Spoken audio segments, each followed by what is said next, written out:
রুহুল আমিন গাজী আমাদের সকলের প্রিয় নেতা, একজন বরেণ্য সাংবাদিক নেতা। তিনি আওয়ামী সরকারের আমলে বারবার কারা নির্যাতিত হয়েছে এবং সর্বশেষ তিনি কারাগার থেকে বের হয়ে মারাত্মকভাবে অসুস্থ হয়ে পড়েন।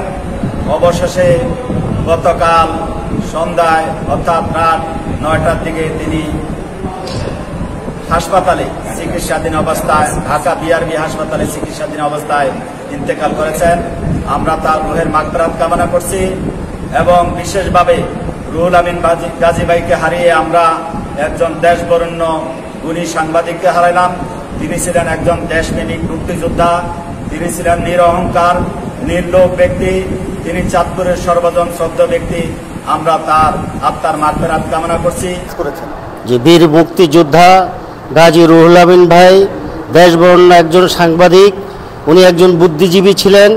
উনি দেশের মাটিতে, বিশেষ করে দেশের বাড়িতে উনি শিক্ষা প্রতিষ্ঠান, স্কুল, মসজিদ, মাদ্রাসা এবং সামাজিক সকল কর্মকাণ্ডের সাথে উনি একজন নিবেদিত প্রাণ ছিলেন।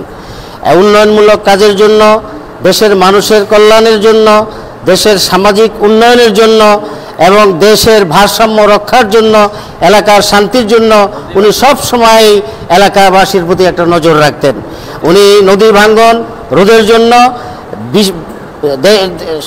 আন্দোলন করেছেন এবং তারই ধারাবাহিকতায় নদী ভাঙ্গন রোধ হয়েছে এবং নদী ভাঙ্গন বন্ধ হয়েছে, বাঁধ নির্মাণ হয়েছে, যার কারণে এলাকার মানুষ এর সুফল ভোগ করতেছেন। আমরা গাজী রুহুল আমিন ভাইয়ের রুহের আত্মার মাগফিরাত কামনা করছি।